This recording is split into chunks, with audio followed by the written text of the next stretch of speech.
अगर ये hydrogen intermolecular forces इसकी और अट्रैक्शन हो किन तीन की, ऑक्सीजन की, नाइट्रोजन की और जो है हमारे पास फ्लोरीन की, इन तीन की फोर्स ऑफ अट्रैक्शन हो किसके साथ, H के साथ, तो हम बोलेंगे H पे हमेशा पार्शियल पॉजिटिव, इस पर हमेशा पार्शियल नेगेटिव। जब इनके दरमियान इंटरमोलिकुलर फोर्सेस बनेंगी, ये जो स्पेशल टाइप के डाइपोल हैं जिनमें स्पेशलिटी क्या है कि हाइड्रोजन है एक तरफ और दूसरी तरफ क्या है, तीन में से कोई एक है। कौन कौन सा हो सकता है उन तीन में से, वो तीन है ऑक्सीजन, नाइट्रोजन और फ्लोरीन। अगर इनमें से किसी के जो है ये बनेगी अट्रैक्शन या इंटरमोलिकुलर फोर्सेस डेवलप होंगी, तो उसको हम बोलेंगे कि ये हाइड्रोजन बॉन्डिंग है। और इसमें हाइड्रोजन बॉन्डिंग क्यों नहीं थी, क्योंकि सर क्लोरीन था। अगर इसी की जगह पर ON या F होता तो ये 100% हाइड्रोजन बॉन्डिंग बन जाती। आई होप कि आपको कॉन्सेप्ट समझ आ गया होगा। अभी आगे रीड करते हैं।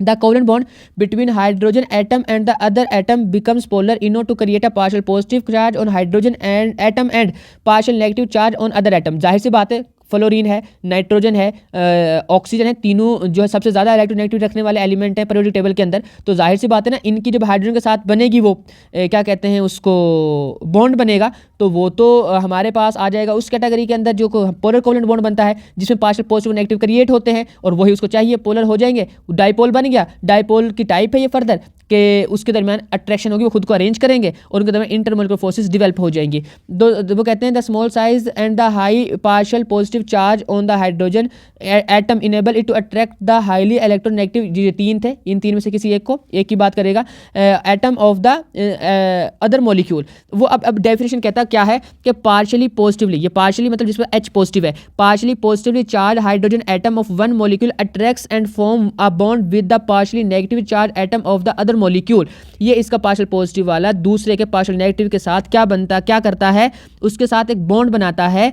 The bonding is called hydrogen bonding. वो इस तरह की बॉन्डिंग बनाता है, उसको क्या कहते हैं, hydrogen bonding. This force of attraction is represented by the dotted line between the molecules. और इसको कैसे रिप्रेजेंट किया जाता है, डॉटेड लाइन से। मैं आपको यहाँ पे हाइड्रोजन और ऑक्सीजन के दरमियान जो बॉन्डिंग होती है पानी के अंदर वो दिखाता हूँ। ये इतना बच्चों, इतना सा जो मॉलिक्यूल है ना, इसको बोलते हैं, ये पानी का मॉलिक्यूल है, H2O है। ऑक्सीजन की इलेक्ट्रोनेगेटिविटी काफ़ी ज़्यादा होती है, हाइड्रोजन की कम होती है, इस वजह से पार्शियल पॉजिटिव और पार्शियल नेगेटिव क्रिएट हो गए, यानी कि इनका डिफरेंस 0.4 से काफ़ी ज़्यादा है। तो पार्शियल पॉजिटिव यानी कि पोलर कोवेलेंट बॉन्ड बन गया।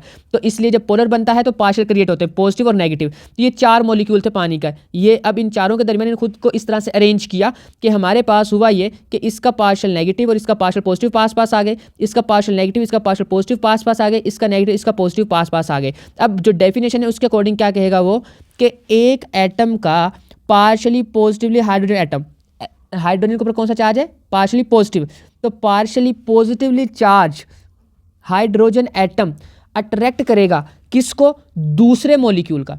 इस मॉलिक्यूल का हाइड्रोजन दूसरे मॉलिक्यूल के नेगेटिवली, पार्शियली नेगेटिवली चार्ज जो छोटा सा उसका हाईली नेगेटिव जो है ना एटम, जो पार्शियली नेगेटिवली चार्ज है, उसको अट्रैक्ट करेगा। और अट्रैक्ट करेगा तो उसके दरमियान कोई ना कोई फोर्स ऑफ अट्रैक्शन डेवलप होंगी। उन्हीं फोर्स ऑफ अट्रैक्शन को हम हाइड्रोजन बॉन्डिंग कहते हैं। इसमें क्या खास है कि इस तरफ H पॉजिटिव होगा हमेशा, इस तरफ या तो होगा अपना या ऑक्सीजन या तो नाइट्रोजन या तो फ्लोरीन, इन तीन में से कोई एक होगा तो हाइड्रोजन बॉन्डिंग है। अगर इसकी जगह पे कहीं पे क्लोरीन आ जाता है, ब्रोमीन आ जाता है, इस तरह के एलिमेंट आ जाते हैं तो वो फिर हाइड्रोजन बॉन्डिंग नहीं है, डाइपोल डाइपोल इंटरेक्शन है।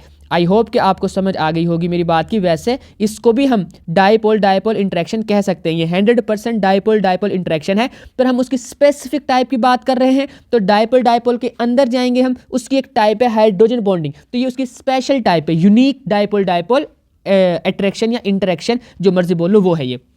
अब हमारे पास ये जो है ना सारा मॉलिक्यूल है उसका पानी का। आपको मैं इसकी फर्दर जो है इस तरह से इसकी हाइड्रोजन बॉन्डिंग बन रही होती है, मैंने यहाँ पे और भी शो कर दी हुई है, इधर देख लें, इसके सारे मॉलिक्यूल्स यहाँ पे शो हुए हैं, आपको ये हाइड्रोजन बॉन्डिंग नजर आ रही होगी। अब आगे देखते हैं क्या कहता है। वो कहता है hydrogen bonding affects the physical properties of the molecule due to the boiling points of the compound are affected greatly. For example the boiling point of the water 100 degree होता है और जो अल्कोहल होता है उसका कितना होता है 78 डिग्री होता है। बच्चों ये बड़ा इंपॉर्टेंट शॉर्ट क्वेश्चन है कि जो वाटर होता है ना H2O उसका जो बॉइलिंग पॉइंट है वो 100 है, लेकिन जो अल्कोहल होता है, अल्कोहल का बेसिकली फंक्शनल ग्रुप OH है, इस तरह से रख लेते हैं हम इसको, बॉन्ड OH, उसका होता है 78 डिग्री। ठीक है, अब हमारे पास ये क्यों हुआ ऐसा। अब एक कॉन्सेप्ट तो ये आता है ना, आप सबके माइंड में आएगा कि देखें भाई, बात एक तो ये हो गई हमारे पास कि जो दोनों में बॉन्ड बन रहा है ना, वो तो O और H के दरमियान ही बन रहा है, ठीक है। इलेक्ट्रोनेगेटिविटी का डिफरेंस क्या है जी? इलेक्ट्रोनेगेटिविटी का डिफरेंस सेम है। यहाँ पे क्या है? पार्शियल पॉजिटिव, इधर भी यहाँ पे पार्शियल पॉजिटिव, इधर क्या है? पार्शियल नेगेटिव, इधर क्या है? Partial negative. तो फिर भाई ऐसा क्यों है कि इसका जो बॉइलिंग पॉइंट है वो क्या है? ज़्यादा है। बॉइलिंग पॉइंट ज़्यादा होने का मतलब है कि इसमें हाइड्रोजन बॉन्डिंग ज़्यादा है और इसमें हाइड्रोजन बॉन्डिंग कम है। तो यही इसका आंसर भी है कि भाई बॉइलिंग पॉइंट इसलिए ज़्यादा है कि जो हमारे पास H2 है उसकी जो हाइड्रोजन बॉन्डिंग है वो ज़्यादा स्ट्रॉन्ग है, वो ज़्यादा हैवी है, वो ज़्यादा है, बेसिकली उसकी जो है हाइड्रोजन बॉन्डिंग स्ट्रॉन्ग है। और जो दूसरे वाला OH है जो अल्कोहल है उसमें हाइड्रोजन बॉन्डिंग वीक है। तो इस वजह से जिसकी हाइड्रोजन बॉन्डिंग स्ट्रॉन्ग होती है उनका बॉइलिंग पॉइंट ज़्यादा होता है, जिनकी जो हाइड्रोजन बॉन्डिंग वीक होती है उनका बॉइलिंग पॉइंट कम होता है। अब बच्चों नेक्स्ट हमारे पास ये जो है कॉन्सेप्ट आता है, बड़ा इंपॉर्टेंट कॉन्सेप्ट है, वो ये है कि बर्फ़ पानी पे क्यों तैरती है। तो सारा इंपॉर्टेंट है, मैंने यहाँ पे डायग्राम से समझाया, गौर से समझिएगा। मैं पहले इसको थोड़ा एक्सप्लेन कर देता हूँ। वो कहते हैं the important phenomena floating of the ice over the water is because of the hydrogen bonding. इसकी वजह भी हाइड्रोजन बॉन्डिंग है। The density of the ice, density उसकी कम होती है और लिक्विड जो वाटर है उसकी डेंसिटी ज़्यादा होती है। ये चीज़ एक सिंपल सा रूल है कि जिसकी डेंसिटी कम होती है वो ऊपर तैरती है, जिसकी डेंसिटी ज़्यादा होती है वो नीचे बैठ जाती है। जैसे पानी के ऊपर जो तेल है वो तैरता है, जो ऑयल है वो फ्लोट करता है। क्यों? क्योंकि ऑयल की डेंसिटी कम होती है। और अगर आप शेक ना करें, पानी के अंदर सिर्फ शहद डाल दें तो शहद नीचे जाकर बैठ जाएगा। क्यों? क्योंकि शहद की डेंसिटी ज़्यादा है, पानी की डेंसिटी कम है। तो ये एक सिंपल सा रूल है कि जिस चीज़ की डेंसिटी कम होती है वो ऊपर आ जाती है और जिसकी डेंसिटी ज़्यादा होती है वो नीचे चली जाती है।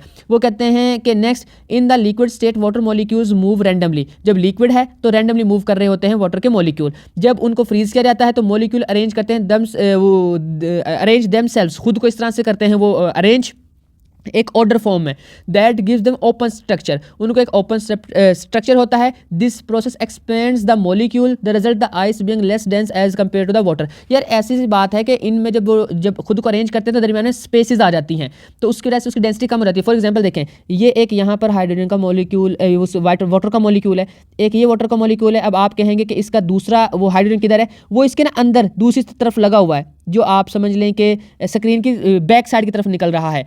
तो ये 3D इसका स्ट्रक्चर होता है, इसलिए आपको नज़र नहीं आ रहा होगा जब इसको बड़े पैमाने पे देखते हैं।